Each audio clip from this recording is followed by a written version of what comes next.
Hey, welcome to episode number 47 of the Brave Widow Show. I am so excited about a special guest that I have for you today. I have Susan Ford Collins, who is a fellow widow, a successful leadership coach, and I'm not going to tell her story for her. I'm going to let her share that, but she has proven to be a brave and courageous person throughout her entire career, throughout her entire grieving process. And she has had some significant challenges and obstacles that she's had to overcome. I'm really excited for you to hear about the insight and wisdom that she has to share today. So without further ado, I'm going to introduce you to her. Susan Ford Collins is the founder and CEO of the Technology of Success, a training, consulting, and coaching company which teaches the 10 success and leadership skills she discovered highly successful people use unconsciously and so struggle to consciously pass on. She is the author of the Technology of Success book series, which includes the best-selling Joy of Success, Success Has Gears, Our Children Are Watching, and now her fourth book, Blur, Clear the Way Ahead, Even in the Worst of Times, is available on Amazon and Audible. She's facilitated more than 4,000 training sessions in major corporations, educational and governmental organizations, and she's coached individuals and teams worldwide in person and on Zoom. And CNN has quoted her as being America's premier success and leadership coach. So please join me in listening and welcoming Susan to the Brave Widow Show. And I hope that you enjoy all of the insights and the wisdom that she has to share today.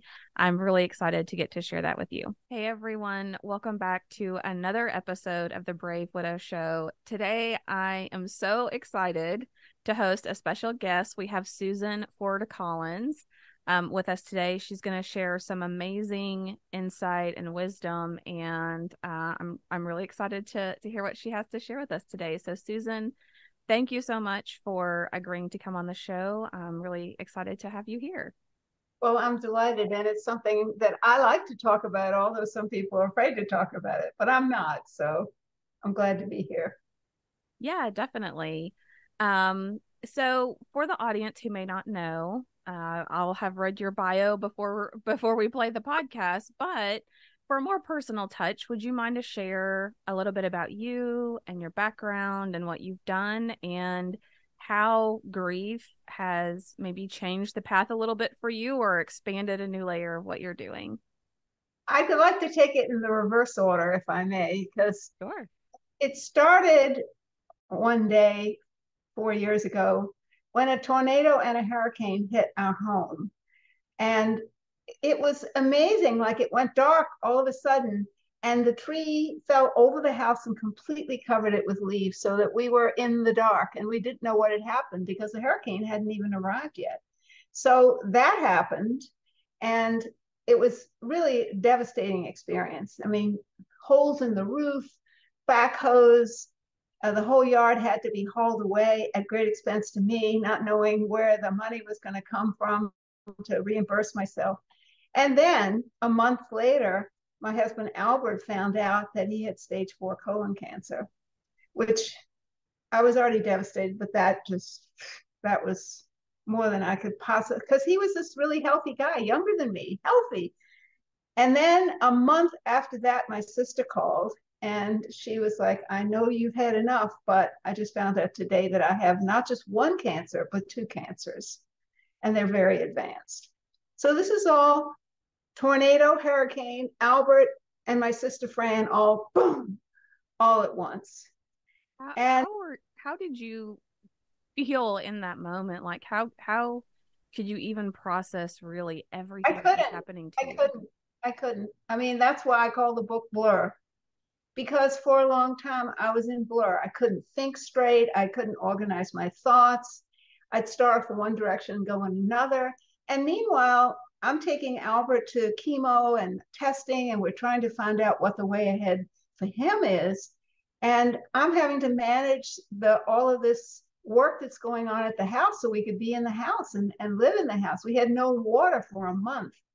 I mean, it was horrendous. It was like more than anybody could conceive of. But when somebody close to you dies, or especially if it's your husband or your significant other, you're devastated. You don't think straight. You think you're okay until you stop one moment and go, oh my God, did I just say that? Or did I just do that? Or why didn't I follow up on that? So my book is called Blur because it was a word I came up with because I felt like I was in blur. I was muddled. I was confused. I was overwhelmed. I couldn't sleep well. Um, I couldn't do any of the things that I was used to doing that were comforting to me. Albert couldn't do them with me. We couldn't go on rides. We couldn't watch TV at night. He was in his own process. And he was somebody who didn't talk when he was upset. And I didn't know that about him. That was a shock. So when I would ask him the critical questions, the end of life questions about, do you want to be resuscitated? Do you want to be intubated? He wouldn't answer. I mean, finally, the doctor stepped in and brought a portable machine in to breathe for him to show him what it would be like if he had to go on that kind of mechanical support. But this man who had been my friend, my companion, my chat about everything person, all of a sudden was mum and mute and out of touch. It was devastating. So I lost what I felt like was my best friend, my support, my do everything with. We were really great photographers and we constantly go on trips and go to Fairchild Tropical Garden here in Miami and take pictures. And we just did a lot of stuff together. We did a lot of stuff independently too, because we were both business people. But whew, it was a huge loss.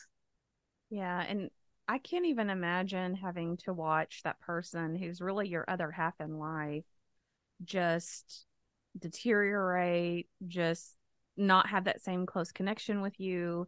And then you had to carry the weight of maybe making the decisions or trying to say, well, here's what I think we should do.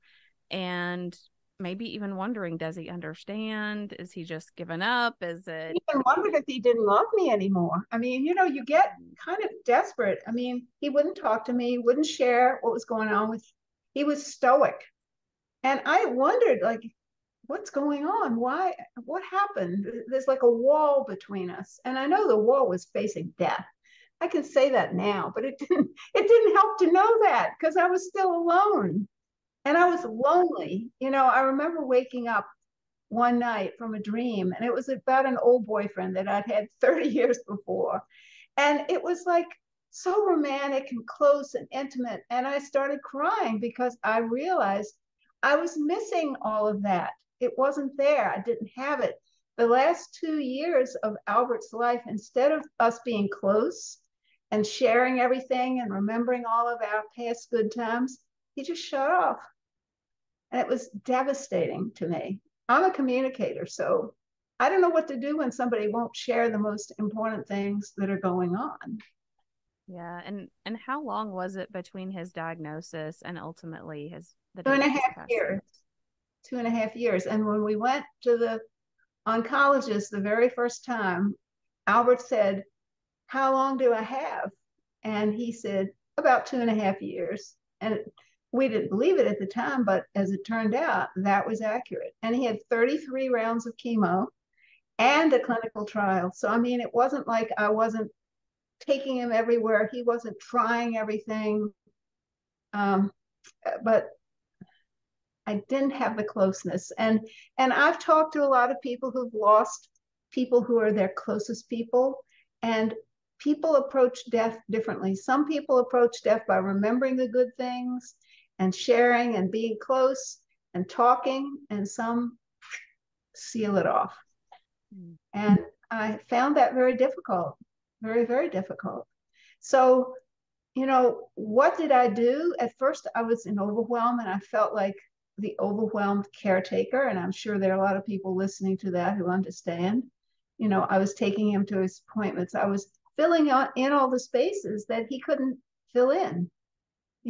I had to pick up all of his tasks and I was working full time. I mean, I'm a consultant to major corporations and I was, I had a lot of work that I was doing, but I had to fit all of this into, and that was really challenging. Somehow or another, miraculously, and I'll share this with you because it's important, I could do my work. It was my life I couldn't do. I was fine. You put me in front of a client or in front of an audience, and I was fine. But put me in my bed trying to remember my day or what was going to happen next week, a whole nother story. Yeah, I love how you titled the book Blur. A lot of Hmm? people talk about, grief and loss being kind of this brain fog and being really Yes, yes, hazy. And I think Blur is such a great way of capturing that feeling like life's just going by and you're wondering, how is this possible? And I was the same way, I think, about you with work, where work was my normal. Like I wanted to go back to work yes. fast. I wanted to Mhm. get into my normal routine. I knew what to do. I knew what to expect. But in my personal life, it was like the rug was pulled out from under me and I was lost. And that Yes. that was a really strange and difficult time to manage for sure. What I would had, you? I, yeah, I just want to say one other thing. It's really important.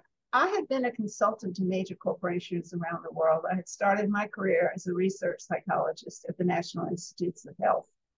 And after a year and a half there, hoping that I would learn about how to be healthy and how to be successful, and what I found out was we were just studying illness and dysfunction. And that was not what I wanted to learn about.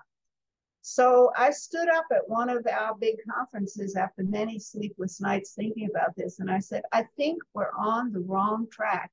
We should be studying healthy, successful people to figure out whether there's a skill set they're using that other people aren't. Are there a certain number of skills that somehow people don't learn along the way?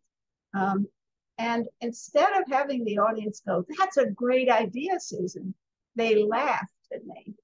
And remember, this is my first job out of college as a young psychologist. I was the youngest one in the room at NIH. And I think that was the most important moment in my life, because in that moment, I had to decide, were they right and I was wrong? That I should not even think about this, that it was stupid? Or was I onto something that they didn't understand yet? And I opted for the second half. And I said to myself, I know this is valid. You've been thinking about it for over a year now. I know you're on to something. And I committed to spending my career studying highly successful people and finding out about the skills. What skills were they using? How could I organize programs to teach those skills to people who were missing one or more? And so that's the work I had been doing all these years. Little did I know that when I got so busy being the caretaker, I would somehow unconsciously stop using all of the 10 skills that I had been using ever since I discovered them. And it was in that moment that I went, oh my goodness, you dropped out the most important thing in your life.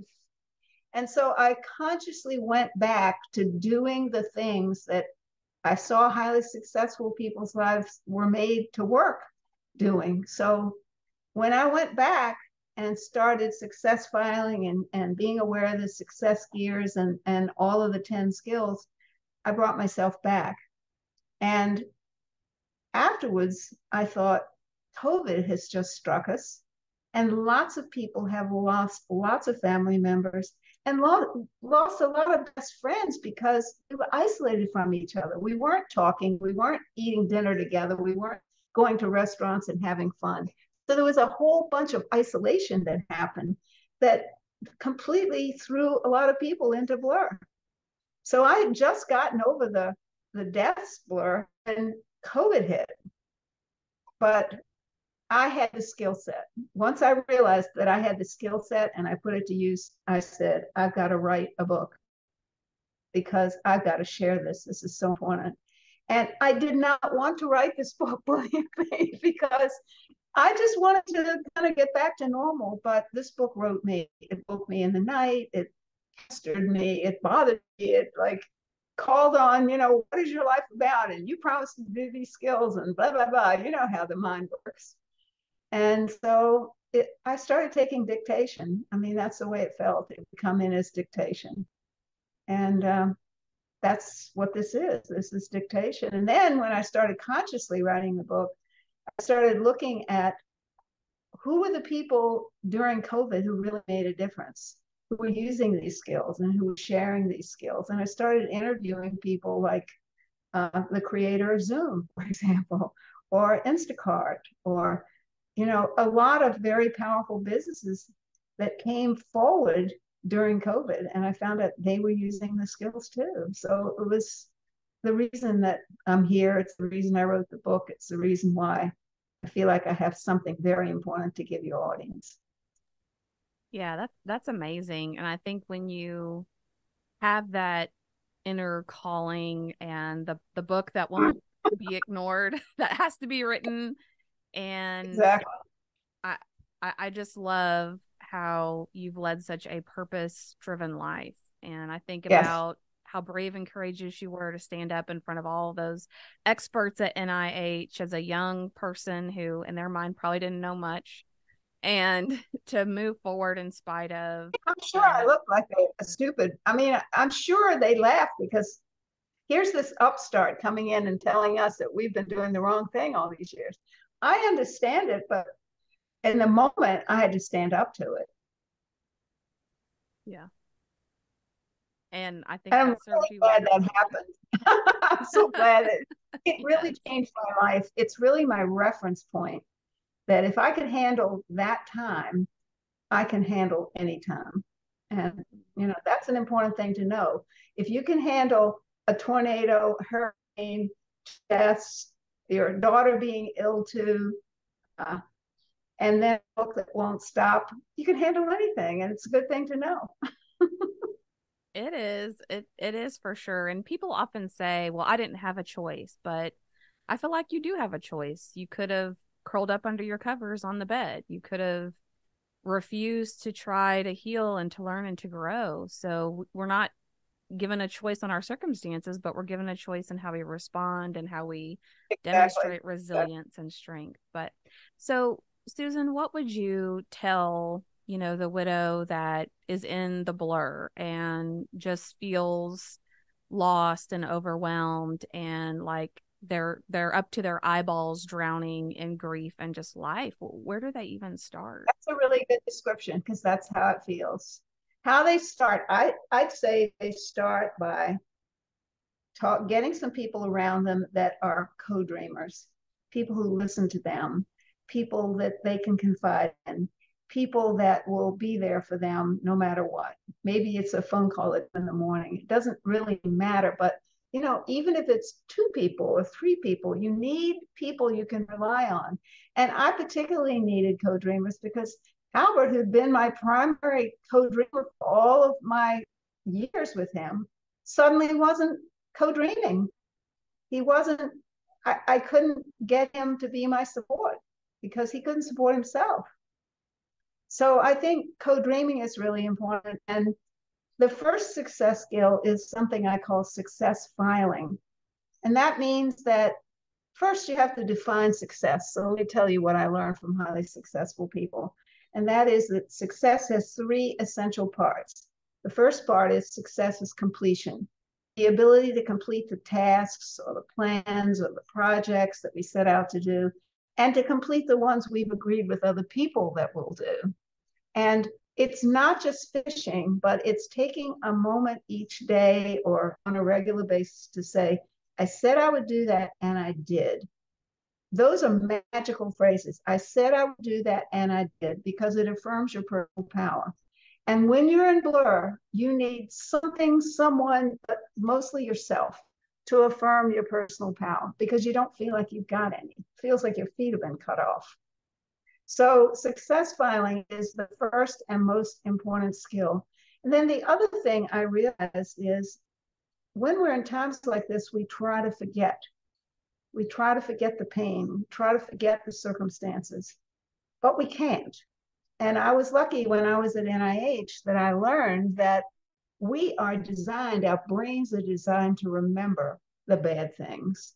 Why? Because it prevents us from being eaten by lions and tigers or falling off a cliff or, being in devastating circumstances because the memory of that happening is the cue for us to behave differently when we confront the same circumstances. So I talked to so many women, particularly, who said, I just try to forget. And I said, but you can't. Your brain and body are wired to remember. And so another one of the skills is called updating. And this really, really helped me because it's about going back and looking at each one of those horrendous situations from a new perspective. What did I learn then? What didn't I notice that other people around me noticed? Who could tell me the things that I've forgotten? So I went to my daughters, I went to the nurses, I went to the doctors, I went to my friends and I said, help me. I can't, I'm in blur about this. I need you to help me remember it, but not remember it the way it was necessarily, but the way it really was, bigger than just my little slice of it that I could cope with in that particular moment. And so I had to go back and rebuild my memories, update my memories. And when I did that, they kind of settled back in. They weren't like jabbing me in the night or getting me, in an unexpected moment, which was happening at the beginning. Because your bad memories are there. They don't go away. I mean, time does not heal. And I've been saying this a lot lately. Time does not heal. Updating heals. Because generally speaking, what you mean by time heals is that you've learned a lot since then. But the idea that I'll just ignore it and in 2 years it'll go away isn't true. In 2 years, it could be worse because it's not processed and because it's coming up from your unconscious. So updating is a really important skill, and remembering is a really powerful way to get yourself out of blur.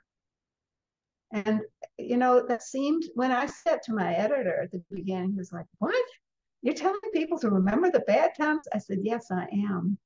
Because if they don't learn from them and they aren't feeling like, okay, I grew from that, they're going to be afraid. And that's not okay. It's not okay with me. I want to do something about that. Yeah. So that's a few of the skills, but I can keep going because they work. That's all I can tell you. These skills work. And I knew that they worked with CEOs and corporate teams that I'd worked with, but I didn't realize that they would work in these kinds of circumstances. I just really didn't anticipate that. I was surprised and delighted for us. Yeah, you are so right. And you've said so many good things. And I want to make sure that people like really understood them. I worked in healthcare and the corporate side for 20 years, and I always mostly in a leadership position. I thought a lot about leadership skills, and I've had so many people say, there are leadership skills that transition to helping widows lead their lives and rebuild their lives. But in most cases, widows don't really view themselves as leaders, or like you said, these successful people that have accomplished all of these things. We tend to kind of undervalue our role as a mom and a wife and not always translate it to that business world. But it's true, there are so many skills that translate really well. And you said another thing I thought was really powerful, that I've talked about several times on the show, is that time does not heal all wounds. And you can choose not to do anything. You can choose to suppress your emotions. You can choose to try to forget it and block it out, but it'll manifest physically. It'll bubble back up. It will overwhelm you at some point and come back stronger than it was before. It's not a sustainable solution. And I think it's really powerful for people to hear you say that you can't just sit back and expect that magically you're going to feel better about it. It could be worse in the future. And I had little memory groups. I'd get my daughters with me, or I'd get the medical team with me, and I'd say, okay, I just went through my diary, and this date, there isn't anything written on it. I'm a complete blank about it. I know something important happened that day. Can you help me reconstruct it? And they'd say, well, I remember this. And by the time we got finished, we all felt better because all of a sudden it made sense. And all of a sudden I felt healed. And I mean that literally. I felt that those memories and remembering them, putting them back together in better order was healing me. And I wasn't waking in the night haunted by them anymore. They kind of settled back to where they should have been if I hadn't been in blur, you know. If Yeah. there like if during COVID there had been all these little interactions that we're used to having, people coming over and chatting, and the face-to-face stuff you do, your kids are playing and you're having conversations with the moms that and all, it wasn't happening. So we weren't processing the same way. That was a Yeah. scary time. It was, and I lost my husband July of 2021, so it was right in the midst of all that, and we both had COVID and pneumonia. And the last time, speaking about these hard memories, I had one that haunted me for a really long time. The last time I spoke to him over FaceTime, the nurses were holding up his iPad, and he waved goodbye to me, and I had no idea that was the last time that I would see him conscious, over a camera, because I couldn't go see him in person. And that memory just really haunted me for a long time. But the more I talked about it, the more I shared it, the more I spent time with it, the easier it's become, where now I can speak about it and not just burst into tears thinking about it. So you're right. And this podcast is really a smart strategy for healing yourself, just as my writing the book healed me.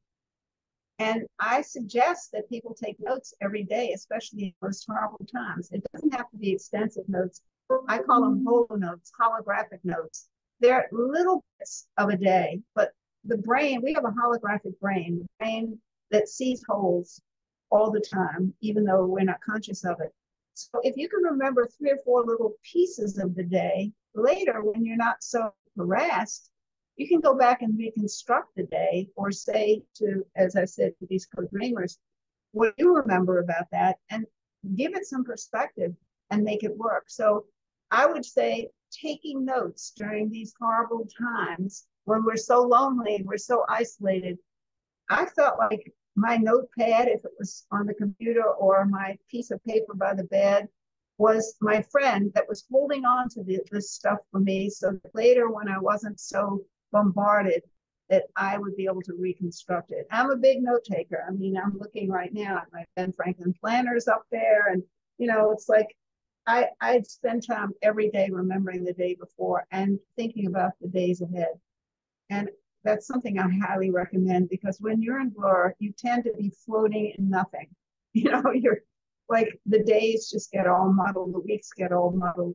The things you used to look forward to aren't there anymore. Saturday nights with your husband,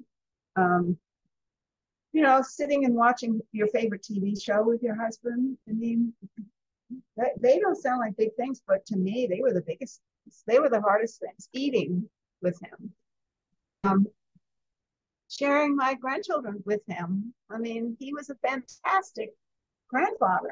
Fantastic. Yeah. Amazing. It was devastating for them. My grandson Sam was hiking the John Muir Trail out in California. He was up at 12,000 feet up on a mountain, and he had called his mom and said, "Should I come home? I hear that Albert's really, really bad." And they said, "Well, you have to decide." So I called him right back and I said, "I'll help you decide. I'm your grandmother. I can tell you what to do." And I said, "Get here as fast as you can, because Albert's not going to last. He can barely breathe. His scans look like ground glass. His lungs look like filled with ground glass." And so he hiked across 10,000-foot pass, down the mountain, across a valley, got a rental car, and flew back to Miami, and spent the last 2 hours holding Albert's hand and being there. So, Wow. sometimes you have to be directive. And it was really important that Sam be there, and Mark, and, all of my family to be there. The other thing that was really hard for me, and I don't know how this might impact you, but I didn't have any idea he was going to die that day. None of the staff had told me really how serious it was. And my daughter is a neuroradiologist, and she was giving me clues that things didn't look good, but the doctors were not telling me that. And so I was literally trying to get him moved to hospice, which they didn't have in the hospital where he was, and he'd have to transfer. So we were waiting for transportation. And my daughter Kathy was sitting with Albert. And I came back in the room and Kathy said, Mom, say whatever you want to say to Albert. I've got a feeling. And I didn't, for the moment, I couldn't comprehend what she was saying. But I went over to his bed and said, honey, I really love you.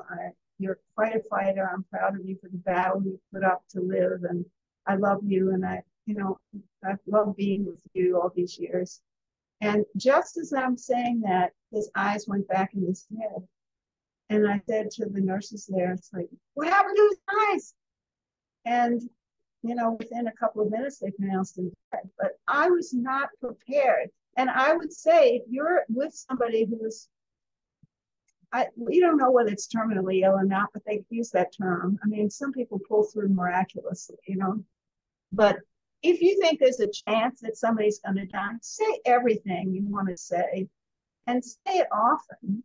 Say, I love you every day, even if it doesn't even feel right, say it. Because I kept looking when I got home from that horrible day. I kept looking around. Did he leave me a note? Did he say something to me that would comfort me now? And he didn't. And so these are the things I would say. If you're the one who's ill, write notes and say wonderful things and record messages and make plans and share plans and do all those things because they help your partner be in blur and pull out. So the book is Blur, Clear the Way Ahead, even in the worst of times. Because it takes a while to clear it up. And it's hard because you've got to create new dreams.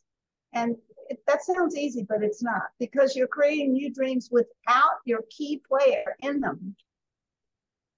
Usually the person you travel with, or you go out to dinner with, or you socialize, or you spend time with family with, and that person is not there. And you have to rewrite your life without the main character in it. And you have to become the main character. That one took a bit. That was tough. It's like, what do you do on the weekend? What do you do on birthdays? And your family can't always fill in those pieces. You've got to do it. You've got to be responsible for doing it. Yeah, that was, There's a lot of responsibility that comes. There is. And I think that was one of the hardest things for me is I'm a planner. Like I had my retirement plans. We knew what we were going to do. And then I found myself going, well, do I still want to do that? Do I still like doing that? Do I want to do that by myself if I don't have someone with me? It was more like we'd been married almost 20 years. So it was really more about our life and our dreams. And now all of a sudden I was questioning what that would look like on my own. So that was definitely a tough one for me. I'm in the process of leasing a new car. And I had chosen like a month or so after Albert died to lease a new car because whenever I'd get into that car, he'd be sitting in his seat next to me. And it would bring up all kinds of memories that were really hard for me to cope with. And I decided I needed a new car, but I needed a car that was empty. It didn't have Albert riding everywhere with me. And it's funny because when I went in this week to drive the new car, it was the same salesman that had been there who had seen me when I was in Blur. And he was so caring. He was like, oh my God, you look so good. So I remember when you didn't even back up. I was afraid. I was very afraid of driving in traffic. I don't know, that was really hard. Really hard. But this idea that your main character is not there and that you got to dig in deep and decide, just as you said, do I still want to do this alone? Do I still want to spend my money this way? Do I still want to renovate the house? All of these questions that relate to plans you have made with your partner become questions you need to go over and reconsider. And your financial planning too, because Albert had been a major contributor to our household, and he wasn't there to do it. So, and not just financially, but we had divvied up the responsibilities. He was my tech support, and he was, he did a lot of things that over the years I had allowed myself not to learn how to do because he did them. Boy, that came Yes. back and bit me, because I didn't, there were certain things. Albert was a Microsoft engineer. So when I had a problem with a computer or Zoom or whatever, I'd say, honey, and he'd come in and he'd save me from that thing. Well, he wasn't there to save me anymore. And I had to admit that I didn't know all these things because I had depended on him to do them. And that took some time for me to admit to myself. Yeah, that was one of the most frustrating things for me was having to learn like how to mow with the zero turn, how to, the process for getting my car titled. Like I hadn't had to do that in a really long time. So, it it just I think piles on to that blur, that haziness, that frustration where it feels like it takes so much effort to do one little thing because you've not really had to do it. You've not had to learn. You haven't had to Well, YouTube and you it and hadn't planned a funeral and you hadn't had to deal with a death certificate or, closing accounts or, I mean, there's things that just pile on. Make sure you have a financial advisor and a lawyer and, you have all those people there that you need to help you because I just felt like I wasn't as smart as I usually was. And what I meant by that is I couldn't muster my intelligence the same way because so much of me was shaking and rattling in there, you know? And that's the truth. It's hard to admit, but it's true. I just didn't feel as smart as I always had felt before. And it took a while. I'd say it took a year before I felt like, oh, this is me. I get it, man. This is me. I've reconstructed me. And it was about that time that the book said, okay, well, you're in balance. We're going to give you the task of writing Blur. Writing books. But they did give me a little time. that's good. But That's your good. But situation was very tough because my daughter is a neuroradiologist, and she would talk about the families not being able to see their loved ones and not being able to be there, and the things that you went through are extremely hard because you don't expect it to be that way, and I think that one of the sources of blur, I didn't expect a hurricane to hit my house. I didn't expect for Albert not to be able to help me deal with all of the reconstruction and all of that. And I talk in the book about how once I got the major repairs done, I started dreaming again and deciding, okay, his room doesn't have to be an office anymore. It can be a guest room. It can be a dreaming room. It can be, and I talk about a day that I asked the person who cleans for me and my, a guy that I call St. Donald. He's my handyman and yard man who for 10 years has been able to do all the things that I've wanted to do. And I got him over one day and I said, we're going to do Albert's room again. And I want you to go out in the garage and get all those rugs and all those picture frames and all those suitcases and trunks that I had in the room before you turned it into his office. And I want you to bring them in. And they're looking at the whole room's going to be full. I went, no, I've got to figure it out. Trust me. And so they started bringing him in, cleaning him up, and setting it up. And by midday, they were taking pictures of the room and sending it to their friends. And the friends were going, oh my goodness, you got to participate in that was magical.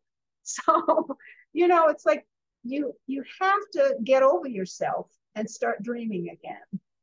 And so the room, well, actually the bamboo enclosure outside, I wish I could show you, outside my door here, that whole area had been bulldozed. There was nothing there. And I'm a plant person and an animal person. And so my neighbor gave me the bamboo that had blown over in his yard. And I had St. Donald put up an enclosure made of bamboo. And I started planting plants. And my neighbors knew what had happened. It was worse on my block than any other block in my town. So my neighbors started giving me plants. They said, come over, we're pruning, you can have this. And pretty soon it became beautiful and people were coming to see it. And that was really a wonderful thing. It was a little sample of, okay, my creativity's back. I can make things be extraordinary. And then the room, when they saw that I had done that with the bamboo enclosure, they realized that we could do it with the room too. And the final thing was we put mirrors up on one wall, the end wall. And all of a sudden in the morning now, what happens is it's dark and then the light comes in and it's like a stage is lit by the 12 mirrors that pick up the morning sunlight, and it's magical. So Wow. those experiences made me know that I could create a new life, I could create beauty. And I think that's really important to prove to yourself that it's not over. You know, there's a tendency to think my life is over. The life that I've had is over. Well, it is, but it isn't, because it's the life you're going to create now. And the challenge is for you to recognize yourself as a leader. You know, the very thing I'm saying, a leader and a creator, and start looking around and, you know, where are the good examples? Where are the things you want to do? Not because Albert wanted to do it, but because I wanted to do it. And I was willing to do it by myself. Because always before we'd planned trips and we'd done all these excursions and all of that as a duo. So it took a while for me to get used to the idea that I was doing it because I wanted to do it. And I think women struggle with that. I think we'll do it for our kids. I think we'll do it for our husbands. But this challenge that you and I are talking about, being a widow, is about doing it for yourself.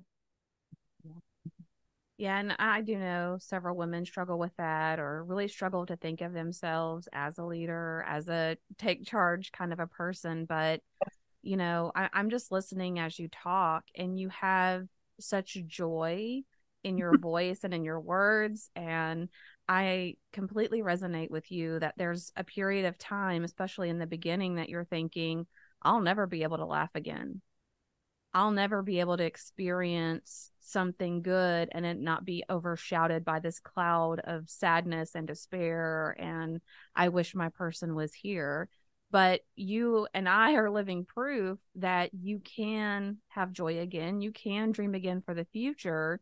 And it's not about forgetting your person or shutting them out or not thinking about them. It's embracing that relationship that you can still continue in some way in the future. And I'm really excited about your book because it sounds like it really helps people figure out how to get out of that blur and how to get clarity back into their lives Totally again. true. And it's interesting you said joy, because one of my other books is called The Joy of Success. And in that book, it lays out the 10 skills in order. What's I think really great about Blur is it doesn't give you the 10 skills in order. It's kind of like a toolbox. They don't have numbers on them. You reach in there and grab the tool you need, you know. And since life is so disrupted, you don't need things in the same order that you needed them before. So that's why Blur is a retelling of these 10 skills, but from the perspective of an explosion or chaos happening and reconstructing your life and yourself and loving yourself again. You know, that's a biggie, because I didn't feel cold. You know, it's like my arm wanted to be around him or to grab his hand or to do it with him or to plan it with him. And it took a while for me to feel like, no, I do it with me. And it's easy. I think sometimes women grab a hold of somebody in their life and kind of make them a substitute or a surrogate. And that has its dangers too. I think it's important to have people that you depend on in your life, but not someone that you use as a substitute for the mate that you lost. I think you've got to get used to the fact that you're the leader now. You're the one in charge. You're the one who needs to use the success skills and figure yourself out and make a contribution. You know, I gave a talk recently, and a woman in the audience came up to me afterwards and threw her arms around me and said, I know exactly what you meant by Blur. And what had happened was her son had cancer and he had died.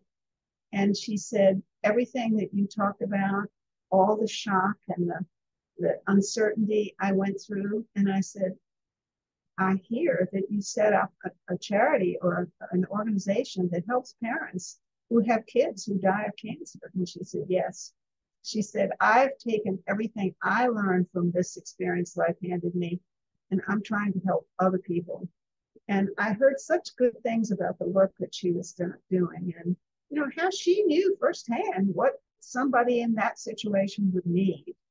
And so I'm proud of you because that's what you're doing. You're saying, okay, life handed me this, let me make it something useful.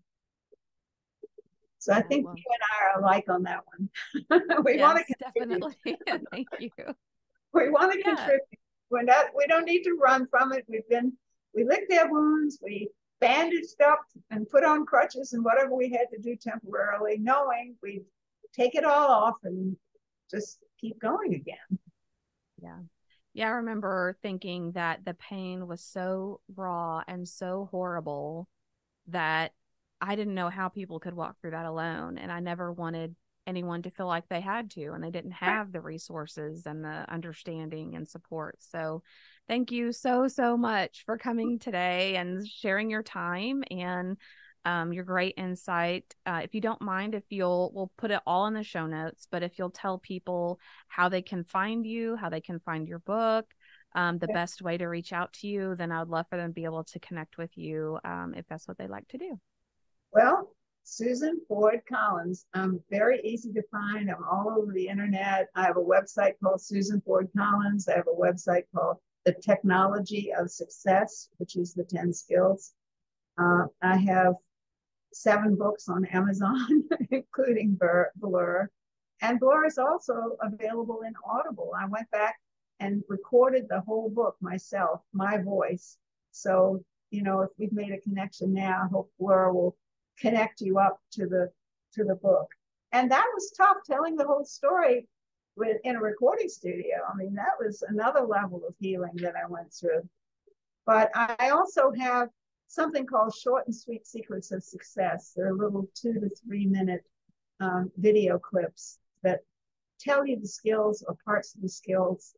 And if you send me an email at susanfordcollins@msn.com, I'll happily share that with you. And then hopefully you can share it with people that you know are in need of them. So I'm Awesome. here. I'm here. My books are here. This has been thrilling. This is book 4 in the Technology of Success book series. And the first one was The Joy of Success. Then I wrote a book called Success Has Ears, because it does. And then I wrote a book called Our Children Are Watching, because they are. And, it's like we are modeling, we're teaching them. And whatever we don't know, they're learning not to know too. So that was the next book. And then this book, Blur, the 4th in the series. So somewhere there's a book for you, or 2 or 3 or 4. Yes, if you can't tell, I love books, and that tell. is on my bucket list for sure. I have several that I'd like to do, and I would love to see one day your journal or your daily notes be published at some point in the future. I think that would make a really nice, good insight for people to see those good days and bad days, and I think that would be really cool. Well, and the beautiful part is, keep in mind the notes don't have to be long. I mean, and they don't have to make sense to anybody else. It's not like a diary, really. It's notes. It's just little. The doctor came in the room. I noticed it was 2:00. The nurse didn't come when she said. He was supposed to be on a different floor when he came out of surgery. I cleaned the room out, and then I had to go back, and he was in exactly the same room. I mean, these little things, these little pieces that are the puzzle pieces. Like if you had a puzzle and you didn't have the picture on the top, to put it together, these little pieces are the prime pieces of the different sections, which when you put it together makes sense. So yeah, I think the book will give you enough for you to know what my process was. It's very real. It's very raw. I don't cover it up at all. I tell it like it was. And I think we need to hear that. We need to hear how it really is, not how it's iced over and covered over. Yeah, I agree. Well, thank you again so much for your time today. It's been a real pleasure and honor to have you on the show. Thank you.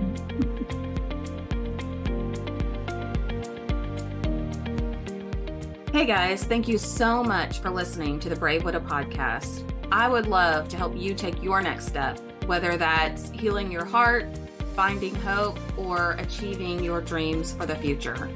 Do you need a safe space to connect with other like-minded widows?